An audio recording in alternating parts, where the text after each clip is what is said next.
Bonjour, bienvenue sur Objectif Math.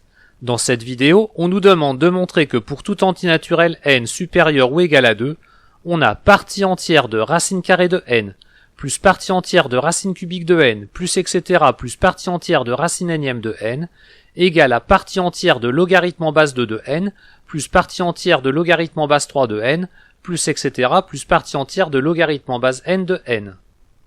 Vous devriez maintenant mettre la vidéo sur pause et chercher à résoudre l'exercice par vous-même. Non, sans blague, déjà, vous devriez vraiment chercher un peu plus par vous-même. On fixe n un antinaturel supérieur ou égal à 2. On note S indice n la première somme de l'énoncé et T indice n la seconde somme. Nous allons calculer T indice n. Considérons K un antinaturel compris entre 2 et n. Le logarithme en base k de n est égal à logarithme népérien de n divisé par logarithme népérien de k. On en déduit que le logarithme en base k de n est supérieur ou égal à 1, minorant obtenu pour k maximal, ici n. Et le logarithme en base k de n est inférieur ou égal à logarithme népérien de n divisé par logarithme népérien de 2, majorant obtenu pour k minimal, ici 2. Et on peut encore le majorer par n. Ceci vient du fait que tout entier n est inférieur ou égal à 2 exposants n, ce qui se démontre facilement, par exemple, par récurrence. Considérons alors un entier p compris entre 1 et n. P est égal à la partie entière de logarithme en base k de n, si et seulement si p est inférieur ou égal à logarithme népérien de n divisé par logarithme népérien de k, lui-même strictement inférieur à p plus 1. Ce qui est équivalent à écrire p fois logarithme népérien de k inférieur ou égal à logarithme népérien de n, lui-même strictement inférieur à p plus 1 fois logarithme népérien de k. En traitant séparément les deux inégalités, on arrive à p est égal à la partie entière de logarithme en base k de n, si et seulement si logarithme népérien de n sur p plus 1, strictement inférieur à logarithme népérien de k, lui-même inférieur ou égal à logarithme népérien de n sur p. Ce qui est encore équivalent à écrire racine p plus unième de n strictement inférieur à k, lui-même inférieur ou égal à racine pième de n. Notons alors C indice p le nombre d'entiers k compris entre 1 et racine pième de n.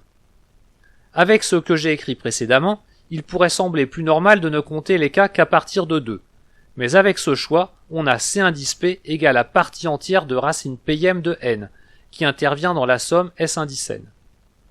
Maintenant, on peut écrire T indice n égale à la somme pour p variant de 1 à n de p facteur de C indice p moins C indice p plus 1.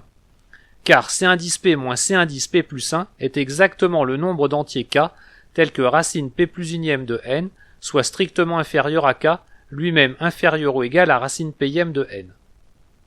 On sépare alors la somme en deux, puis on effectue une translation d'indice dans la deuxième. Et on regroupe les deux sommes en ayant isolé au préalable les termes ne figurant pas dans les deux sommes. En regardant la définition de C indice P, on a directement C indice 1 égale à n.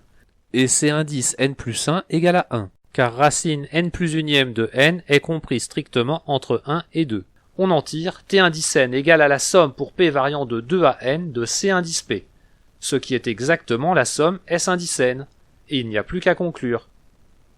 Pour terminer, je vous propose d'écrire un programme en Python pour vérifier qu'il y a bien égalité.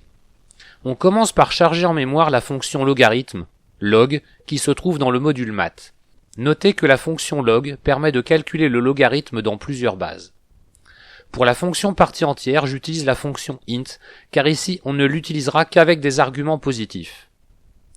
On écrit un programme somme s dont le rôle est de calculer la somme s indice n. Notez que je prévois un paramètre supplémentaire R comme erreur, qui par défaut vaut 0 et dont le rôle va apparaître plus tard. On détermine alors tous les termes à ajouter dans la somme S, Po de n et de 1 sur k étant la racine kème de n, et il suffit de renvoyer la somme de tous les éléments ainsi construits. On procède exactement de la même façon pour la somme t. Enfin, on prévoit une fonction test qui va tester pour chaque entier n si la somme S indice n est égale à la somme T indice n. Et voici quelques jeux d'essai. Test de 30 renvoie vrai. Heureusement, puisqu'on a démontré que S indice n est égal à T indice n pour tout n. Et bien sûr, le test avec 60 renvoie vrai aussi. Et un petit dernier pour se faire plaisir, Test de 64 renvoie faux. Boum, c'est pas normal. Ceci vient du fait qu'un calcul approché sur une valeur proche d'un entier peut modifier la partie entière. En testant à nouveau avec n égale 64 et en prévoyant de compenser d'éventuelles erreurs d'arrondi avec le paramètre r, cette fois-ci test de 64 renvoie bien vrai. Et vous pouvez vérifier les autres, ils renverront vrai aussi.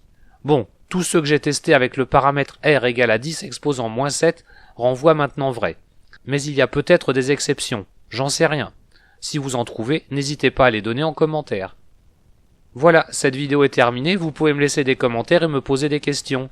À bientôt sur Objectif Math.